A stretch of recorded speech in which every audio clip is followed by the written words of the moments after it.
আমরা এমন একটা ভোগান্তির মধ্যে আছি, আমাদের জীবনযাপন একবারে অতিষ্ঠ। একটু বর্ষা বৃষ্টি হইলেই মানে কাদা পানি, এখানে ময়লা পানি সহ ড্রেনের যে যত ময়লা, ড্রেনটাও মানে ক্লিয়ার না। ধান খাইতে অপারেশনের রোগী হলে দুধ চলাফেরা করা যায় না। বছর দেড় বছর ধরে রাস্তা এভাবে পড়ে রয়েছে। ময়মনসিংহ নগরের আকোয়া চোকাইতলা বড় বাড়ি সড়ক ২০২৩ সালের জানুয়ারিতে প্রায় ৪ কিলোমিটার সড়ক ও ড্রেনের নির্মাণ কাজ শুরু করে সিটি কর্পোরেশন। ৬ মাস না যেতেই বন্ধ হয়ে যায় সেই কাজ। বর্তমানে সামান্য বৃষ্টিতেই জলাবদ্ধতা সৃষ্টি হওয়ায় ভোগান্তিতে পড়তে হচ্ছে বাসিন্দাদের। পানি মানুষের ঘরে চলে যায়, এই রোডের মধ্যে হাঁটু পানি হয়ে যায়, এই রোড তল হয়ে যায়, ওদিক দিয়ে ওই বট গাছের নিচ পর্যন্ত ওখানে কখনোই পানি ওঠে না, ওখানেও হাঁটু পানি হয়ে যায়। প্রায় ১.৫-২ বছর ধরে এই কাজ বন্ধ। আমরা এই কাজ যদি চলমান থাকতো তাহলে হয়তো আজকে পানির ভোগান্তি আমাদের থাকতো না। কাউন্সিলের কাছে বারবার করার পরেও তার কাছ থেকে কোনো সদুত্তর পাই নাই, এইভাবে কাজগুলা ফেলাই রাখছে। শুধু চোকাইতলা বড়বাড়ি সড়কই নয়, নগরের নতুন বাজার সাহেব আলী রোড, ভাটিকাশর বলাশপুর, চর বিনপাড়া, নমহল বড় মসজিদ রোড, গোলাপজান রোড, কাশর সহ বিভিন্ন এলাকার সড়কের চিত্র একই। কাজ ফেলে ঠিকাদার লাপাত্তা হওয়ায় মাসের পর মাস থমকে আছে এসব সড়ক ও ড্রেনের নির্মাণ কাজ। এতে দুর্ভোগ বেড়েছে নাগরিক ও যানবাহন চালকদের।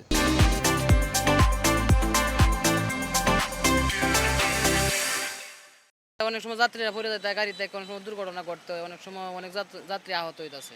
গাড়ির বিভিন্ন ক্ষতি হয়, যাত্রীর ক্ষতি হয়, অনেক দিকে জাম বাজে, গাড়ি জোরে চালানো যায় না। কাজ ধরে রাস্তাঘাট কমপ্লিট করে না, কোনো রাস্তায় কমপ্লিট নাই, সব রাস্তায় এরকম বাজায় থুয়ে দিছে।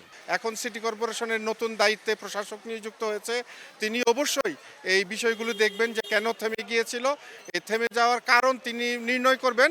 সিটি কর্পোরেশনের তথ্য মতে নাগরিক সেবা উন্নতকরণ প্রকল্পের কাজ শুরু হয় ২০২১ সালে, যার মেয়াদ চলতি বছরের ডিসেম্বর পর্যন্ত। এ প্রকল্পের আওতায় ৩৫৯ কিলোমিটার আরসিসি সড়ক নির্মাণ ও কার্পেটিং কাজের মধ্যে শেষ হয়েছে মাত্র ৮২ কিলোমিটার সড়ক। এছাড়া ২৫৮ কিলোমিটার আরসিসি ও পাইপ ড্রেন নির্মাণ কাজের মধ্যে সম্পন্ন হয়েছে ১০১ কিলোমিটার। বাকি সড়ক ড্রেনের বেশিরভাগ কাজই বন্ধ রয়েছে। ফেলে রাখা কাজ শেষ করতে এরই মধ্যে ঠিকাদারদের চিঠি দিয়েছে সিটি কর্পোরেশনের প্রকৌশল বিভাগ। শিগগিরই ব্যবস্থা নেওয়ার আশ্বাস নবনিযুক্ত প্রশাসকের। তাদেরকে একটা নোটিশ তো দিতে হবে আমাদের, যদি তারা না আসে তাহলে আমরা নতুনভাবে আবার এটা করে আমরা যত দ্রুত সম্ভব এই টেন্ডার প্রক্রিয়া হোক বা অন্য যে কোনোভাবে হোক, আমরা দেখি যে আইনে কি বলে, সেইগুলির মাধ্যমে আমরা এটা খুব দ্রুত কাজ করার চেষ্টা করব।